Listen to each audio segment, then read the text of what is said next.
9 এপ্ৰিলত সম্পন্ন হ'ল বিধানসভা নিৰ্বাচনৰ ভোটদান। 4 মেত ওলাব নিৰ্বাচনৰ ফলাফল। ব্ৰহ্মপুত্ৰৰ উত্তৰ পাৰৰ এখন গুৰুত্বপূৰ্ণ জিলা ধেমাজি। ধেমাজি জিলাত আছে 3টাকৈ বিধানসভা সমষ্টি: ধেমাজি, চিচিবৰগাঁও আৰু জোনাই। ধেমাজি জিলাৰ 3টা সমষ্টিতেই কেনে হ'ব বিজেপিৰ প্ৰদৰ্শন।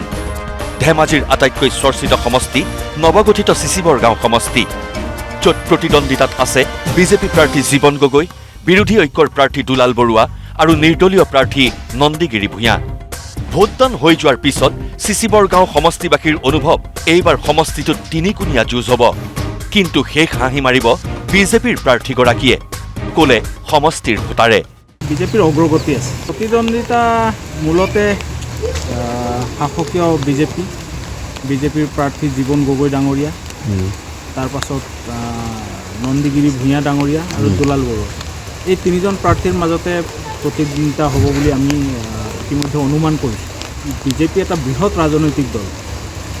বিজেপিৰ অগ্ৰগতি এইটো সকলোৱে স্বীকাৰ কৰিব লাগিব আৰু ইয়াত মুঠতে বিজেপি শেষ হাঁহি মাৰি ধন সম্পত্তি প্ৰতিপত্তিশীল নহ'লেও মানুহে নিকাপ ভাৱমূৰ্তিটোক পচন্দ কৰিছে আৰু বিজেপিয়ে যে এনেকৈ নিকাপ প্ৰাৰ্থীক বা নিচলা মানুহকো টিকেট দিছে, এই বাৰ্তাটোৱে কিন্তু বিজেপিক অগ্ৰগতি দিছে। ইয়াতে বহুকেইটা নিৰ্দলীয় প্ৰাৰ্থী আছে, ভাৰতীয় জনতা পাৰ্টি আছে, কংগ্ৰেছৰ তেওঁলোকৰ সমৰ্থিত প্ৰাৰ্থী আছে। বিজেপি যিহেতুকে সাংগঠনিক দিশত গ্ৰাছ লেভেলত যথেষ্ট তেওঁলোকৰ শক্তিশালী সংগঠন আছে। বুথ সমিতিসমূহে খুব ক্ষিপ্ৰতাৰে কামবোৰ কৰিছে, গতিকে তেওঁ জিকাৰ সম্ভাৱনা নথকা নহয়।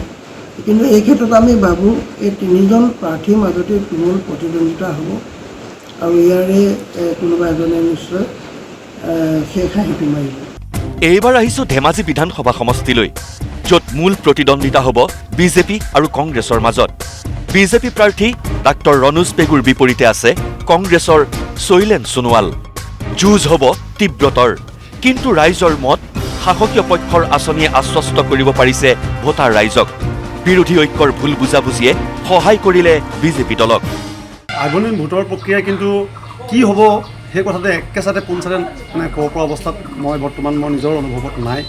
কিন্তু চৰকাৰী পক্ষই দিয়া বিভিন্ন ধৰণৰ আঁচনিয়ে প্ৰলোভিতও হৈছে আৰু সেই আঁচনিসমূহে যদি সঠিকভাৱে তেওঁলোকে প্ৰদান কৰি যদি আমাৰ ভোটাধিকাৰসকলক যদি তেওঁলোকে যদি বুজাব পাৰিছে, তেতিয়াহ'লে শাসক পক্ষই ভোট বেছিকৈ পাব বুলি আমি আশা ৰাখিছোঁ। যদিও কিন্তু যিটো নীৰৱতা, সেই নীৰৱতাই কিন্তু সেই 4 তাৰিখৰ দিনটোতহে সঠিক ৰিজাল্ট পাম বুলি আমি আশাবাদী। ধেমাজি সমষ্টিত আমি যদি চাওঁ যে তুমুল প্ৰতিদ্বন্দ্বিতা শাসক পক্ষ বিজেপি ডক্টৰ ৰণোজ পেগুৰ ডাঙৰীয়া আৰু কংগ্ৰেছ দলৰ পৰা শৈলেন সোণোৱাল ডাঙৰীয়াৰ মাজত তুমুল প্ৰতিদ্বন্দ্বিতা হ'ব আৰু সেই প্ৰতিদ্বন্দ্বিতাই 4 তাৰিখৰ ইভিএম বক্সত আমি সঠিক ৰিজাল্ট পাবলৈ সক্ষম হ'ম। ভোট কাক দিব লাগে বুলি বুজাব লগা পৰিৱেশ আজিৰ তাৰিখত কিন্তু বৰ আছে বুলি মই নাভাবোঁ, কাৰণ তেওঁলোক সদায় সজাগ আৰু এই সজাগতাই কিন্তু এই নিৰ্বাচনটো কোন দিশে লৈ যায় আমি অনাগত 4 তাৰিখত জানিবলৈ সক্ষম হ'ম। শাসকীয় দলৰ যিটো প্ৰচাৰৰ যিখিনি কৌশল, সেইখিনি কৌশল কোনো কাৰণতে বাকী দলসমূহে কিন্তু কৰিব পৰা নাই, সেইটো আমি নুই কৰিব নোৱাৰোঁ।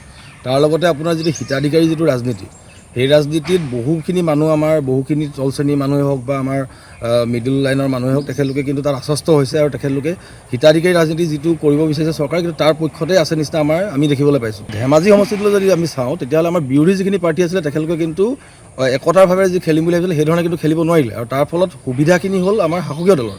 আৰু আমি তাকে যদি আমি লক্ষ্য কৰোঁ, তেনেহ'লে আমি দেখিবলৈ পাইছোঁ যে মূল প্ৰতিদ্বন্দ্বিতা যিটো হ'ব পাৰে, এইটো আমাৰ বিজেপি শাসকীয় দলৰ ৰণোজ পেগুৰ লগতে আৰু এফালে শৈলেন সোণোৱালৰ মাজতে হ'ব বুলি আমি দেখিবলৈ পাইছোঁ, আমি চিন্তা কৰিছোঁ। তাত খুব কাণে কাণ মাৰি মোৰ যিটো ধাৰণা হয়, কিন্তু ৰণোজ পেগুৱে কিন্তু জয়ী হোৱাটো প্ৰায় মই এক প্ৰকাৰ নিশ্চিত নিচিনা দেখিবলৈ পাইছোঁ।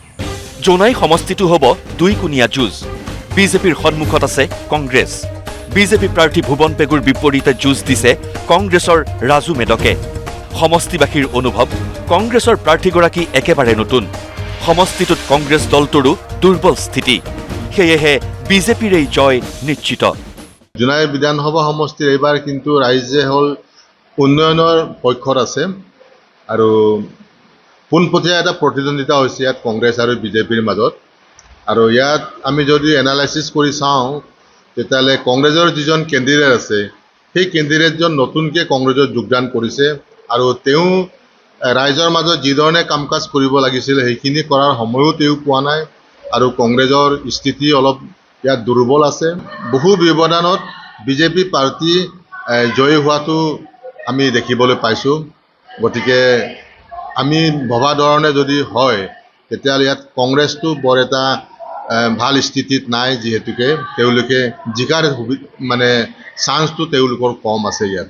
আৰু মোটামুটিকৈ ক'বলৈ গ'লে ইয়াত বিজেপিৰ প্ৰাৰ্থীজনেই জিকিব। গতিকে আমাৰ এইবাৰৰ নিৰ্বাচনত আমি লক্ষ্য কৰিছোঁ সকলো ফালৰ পৰা এগৰাকী সুস্থ আৰু তেনেকুৱা বিভিন্ন জ্ঞানৰ অধিকাৰী আৰু তেখেত বহুত বাকপটুও আছে। আমাৰ যিগৰাকী বিধায়ক ভুৱন পেগু, তেখেতৰ জনগণৰ সৈতে খুব সুসম্পৰ্ক এটা আছে মানে, আৰু ৰাইজে সম্ভৱতঃ জনাই এনে এঘৰ মানুহ নাই, এনে এজন ব্যক্তি নাই তেখেতৰ সংস্পৰ্শত অহা নাই মানে, আৰু বহুত দুখ বিপদ আপদত থকা মানুহকো সহায় কৰা লক্ষ্য কৰিছোঁ। অনুষ্ঠান প্ৰতিষ্ঠানবিলাককো তেখেতে শিক্ষানুষ্ঠান বিশেষকৈ সেইবিলাক উন্নয়নৰ কাৰণে যথেষ্ট কাম কৰা পৰিলক্ষিত হৈছে। আশা ৰাখিছোঁ ৰাইজে হয়তো তেওঁৰ সপক্ষে মত দিব। ভোট গণনাৰ পূৰ্বে এইদৰেই সমষ্টিয়ে এতিয়া ভোটাৰ ৰাইজৰ মাজত গুণাগঠা চলিছে, কোন জিকিব কোন হাৰিব। Bureau report, news live.